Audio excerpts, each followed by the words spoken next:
voyez, quelqu'un, quand on est né, on a fait des vaccins. Souvent, on a fait des vaccins anti-tétaniques et autres, voilà, pour prévenir des maladies. Souvent, on peut tomber malade et puis on n'est pas alité, on peut aller au travail. On est malade quand même, on sait qu'on est malade, mais on va au travail quand même, et puis on prend quelques médicaments, on va au travail. Et puis on peut tomber malade, on va à l'hôpital, le médecin nous donne une ordonnance, et puis on est alité à la maison. Mais on n'est pas interné à l'hôpital, on est alité à la maison. Et puis on peut tomber malade, et puis on est alité. Ça veut dire qu'on reste, on est interné à l'hôpital, on est hospitalisé. Quand on est là-bas, on ne dépend plus de nous-mêmes. C'est le médecin qui dit ce qu'on va manger, c'est l'hôpital qui dit ce qu'on va manger, ce qu'on va prendre comme médicament, à quel moment on fait. C'est l'hôpital qui fait tout ça. Et puis après, il peut arriver qu'on ne sort pas de l'hôpital. Notre avenir le plus certain. Il peut arriver qu'on ne sort pas de l'hôpital. Alors, la vie d'une entreprise, c'est ça. Et c'est en cela que le mandataire judiciaire, il intervient. Si je fais le parallélisme, on est malade, on prend les médicaments, nous-mêmes, on n'est pas alité. C'est ce qu'on appelle la conciliation. On est malade, on est alité, on est à la maison, on ne peut pas travailler forcément, on va appeler ça le règlement préventif. Et puis, on est malade, on est hospitalisé, donc le médecin nous dit ce qu'on doit faire, on appelle ça le redressement judiciaire. Et puis, on est tellement malade qu'on ne sort pas de l'hôpital. Ah, ça, c'est la liquidation judiciaire. L'avenir le plus certain. Ça, c'est la liquidation judiciaire. Ça voudrait dire qu'on va liquider les biens, on va vendre les biens et puis on va payer les trucs. C'est la même chose. On a, en Côte d'Ivoire, dans l'OADA, on a 4. On a la conciliation, le règlement préventif, on a le redressement judiciaire et puis on a la liquidation judiciaire. Le mandataire judiciaire, il intervient à ces 4 étapes. Alors, sur la partie conciliation, c'est un peu comme l'entreprise a des difficultés. Oui, oui. Elle a des difficultés, ça peut arriver dans la vie de tout le monde. Comme j'ai dit, on peut tomber malade. L'entreprise peut tomber malade. Elle a quelques difficultés, mais ça ne nécessite pas d'aller à l'hôpital forcément. Oui. Peut-être un peu de repos, tout et tout. Ça, c'est la conciliation. Donc, l'expert comptable va intervenir là-dessus pour trouver des solutions avec vous. On dit c'est la conciliation. Ça reste un règlement confidentiel entre les différents acteurs donc, de la conciliation. Ça peut être les fournisseurs, les clients et puis l'entreprise elle-même. C'est confidentiel. Personne n'est au courant. C'est important souvent que ce soit confidentiel. Oui. Parce que si ce n'est pas confidentiel, ça peut être un signal négatif. Tout à fait. Ça peut être un signal négatif. Et ça les gens peut se disent, il a des difficultés, je ne travaille plus avec lui. Et ça peut même enfoncer même l'entreprise.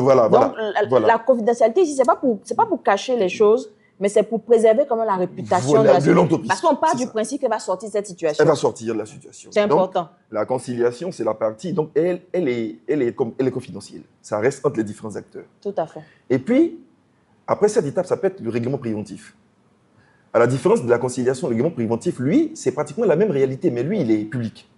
Oui. C'est-à-dire que lui, il faut un jugement du juge, du président du tribunal qui va homologuer généralement la décision et autres. Et quand on a homologué, ça veut dire que les gens sont au courant. Ah. Ils sont au courant.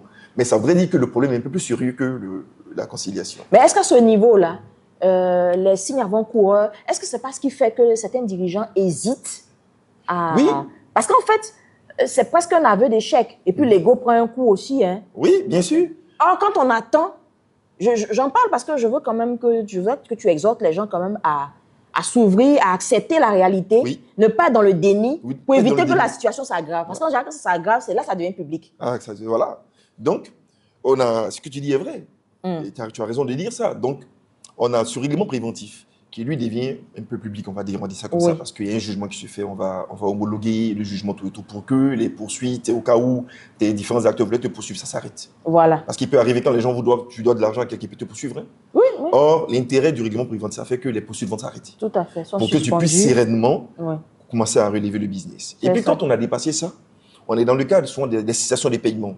Ça veut dire qu'on ne peut plus payer les gens, tout ça devient compliqué. On arrive au redressement judiciaire. C'est un peu le cas de l'hospitalisation.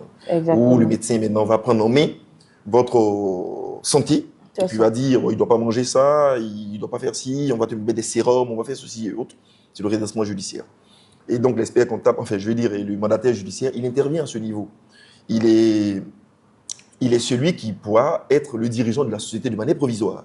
Parce qu'on peut mettre carrément le dirigeant de la société à côté. Ah oui. Et puis c'est l'expert comptable, le mandataire judiciaire qui va diriger la société sur la période.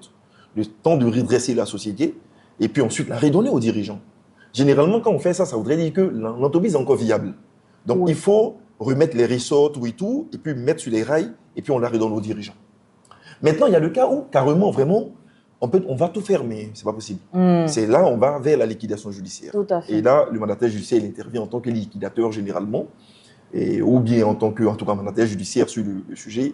Il va suivre les activités de liquidation. Donc, ça veut dire, liquider, ça voudrait dire vendre les actifs, voilà. Encaisser l'argent qu'on doit à l'entreprise, payer régler les créanciers, les créanciers, par ordre, bien sûr. Voilà, par ordre de priorité, tout ça, payer les salaires des gens, tout et tout, et puis après, et voilà, l'entreprise va mourir, quoi. On va faire l'enterrement, la messe des requiem.